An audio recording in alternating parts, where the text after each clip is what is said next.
আল্লাহ তাআলার প্রিয় ভাজন হতে পারি, আমরা কিভাবে আল্লাহ তাআলার নৈকট্য হাসিল করতে পারি, প্রিয় হয়ে উঠতে পারি, এই টপিকটা নিয়ে আমরা কিছু কথা শুনবো ইনশাআল্লাহ।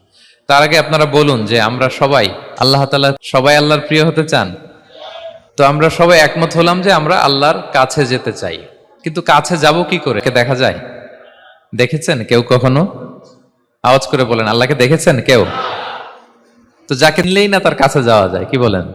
আল্লাহকে দেখা যায় না।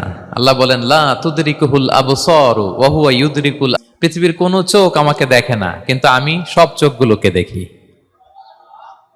তিনি দৃষ্টির আয়ত্তে নন, বরং দৃষ্টিগুলো তার আয়ত্তে। তাকে দেখা যায় না, কিন্তু আল্লাহ তাআলাকে দেখা না গেলেও তাকে অনুভব করা যায়। তোমার অনুভূতি দিয়ে তুমি বুঝবে যে আমি তোমার বড্ড কাছে।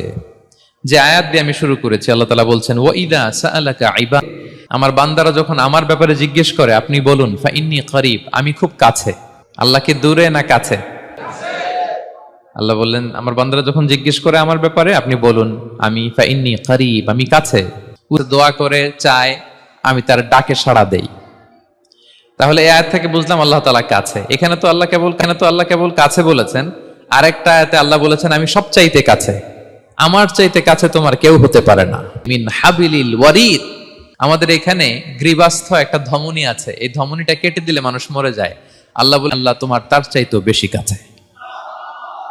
হাবলুল ওয়ারিদের তাফসিরে বেশিরভাগ এসেছে এখানকার শাহরগ, মানে আমাদের শির দ্বারা, এটার চেয়ে কাছে আর আমাদের কিছু হতে পারে না। আল্লাহ বলে তোমার শির দ্বারা তোমার যত কাছে আমি আল্লাহ তোমার। তাহলে বুঝতে পারলাম যদিও আল্লাহ তাআলাকে দেখা যায় না, কিন্তু তাকে অনুভব করা যায়। আর তিনি বলেছেন তিনি কাছে, ডাকলেই তিনি ডাকে সাড়া দেন। আমরা আল্লাহর কাছে যাব, নৈকট্যপ্রাপ্ত বান্দা হব, এটা নিয়ে আমরা কিছু আলোকপাত করবো ইনশাআল্লাহ।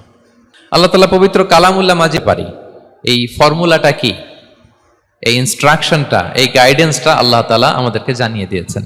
ওয়াসজুদ ওয়াকতারিব, যদি তোমরা আমার কাছে আসতে চাও তাহলে তোমরা সিজদায় লুটিয়ে পড়ো। সিজদায় লুটিয়ে পড়তে হবে। আপনি সিজদায় চলে গেলেন তো আল্লাহর কাছে চলে গেলেন।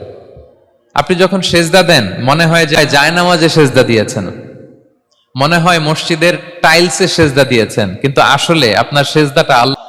ওয়াসজুদ ওয়াকতারিব, আল্লাহ বললেন সেজদা দাও, সেজদায় লুটিয়ে পড়ো, আমার কাছে চলে আসো।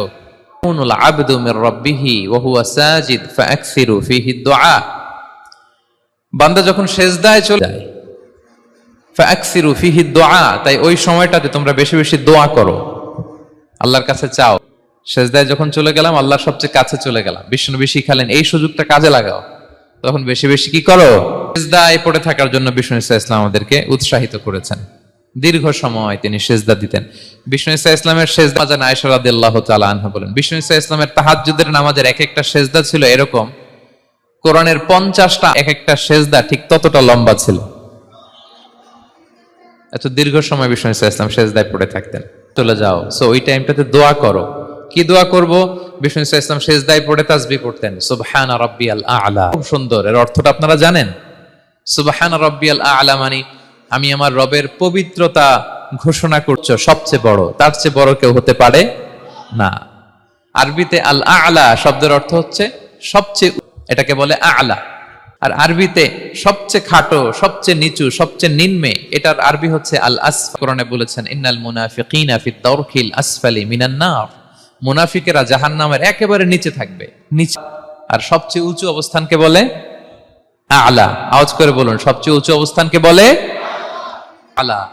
আমি আমার রবের পবিত্রতা ঘোষণা করছি যিনি আ'লা, সর্বোচ্চ।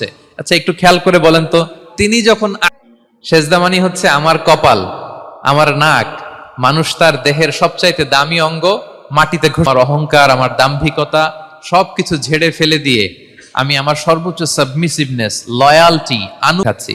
সেজদায় আমরা যত ছোট হই এর চেয়ে ছোট আর হওয়া যায় না।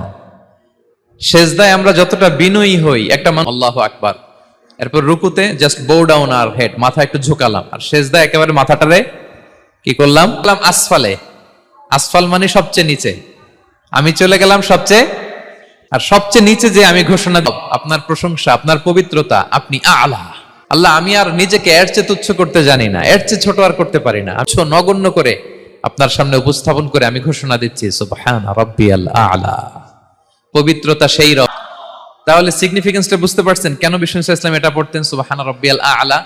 কারণ আমি থাকি সবচেয়ে আসফালে। Allah the most high, the most high, the most high, আলা। আল্লাহ আমি একেবারে নিচে, কিন্তু তুমি হচ্ছে আলা। মাথা নাক নিচু করে ফিসফিস করে যাই বলেন না কেন, এটা মুহূর্তে আল্লাহর আরশে চলে যায়। আপনি এজন্য বিষ্ণু ইসলাম বলতেন, মান তাওয়াদা তারাফা, যে নিচু হয় আল্লাহ তারে টেনে উপরে উঠায়। মানে কি নিচু হওয়া, ছোট হওয়া। তো বিষ্ণু ইসলাম বলেছেন বেশি বেশি সেজদা দাও, তাহলে আপনার মর্যাদা সম্মান বাড়াই দিবে কে? সুবহান রাব্বিয়াল আলা, এটাই পড়ি 3 বার, শুধু এটাই পড়ি। কিন্তু বিষ্ণু ইসলাম সেজদায় যে আরো অনেক দোয়া, বিষ্ণু ইসলাম সুবহান রাব্বিয়াল আলা এর পাশাপাশি তিনি সিজদায় যেয়ে পড়তেন সুবহানাকা আল্লাহুম্মা রাব্বানা ওয়া বিহামদিকা, সুবহানাকা আল্লাহুম্মা রাব্বানা ওয়া বিহামদিকা আল্লাহুম্মা গফিরলি। এর অর্থ হচ্ছে, হে আমার রব, আপনার পবিত্রতা ঘোষণা করে ক্ষমা করে দেন, আল্লাহুম্মা গফিরলি। এই দোয়াটা বিষ্ণু ইসলাম পড়তেন। এছাড়াও বিষ্ণুই পড়তেন সুবহুন কুদ্দুস, সকল ফেরেশতাদের অধিপতি রব, সবচেয়ে বড় ফেরেশতা যার 600 পাখা, জিব্রাইলের রব, সেই কুদ্দুস, তিনি মহাপবিত্র, the most pure, the most high. এভাবে বিষ্ণু ইসলাম আল্লাহর প্রশংসা করতেন। তিনি দিক্কাহু ওয়া জুল্লাহ, আউওয়ালাহু ওয়া আখিরাহ, আলানিয়াতাহু ওয়া সিররাহ, আল্লাহ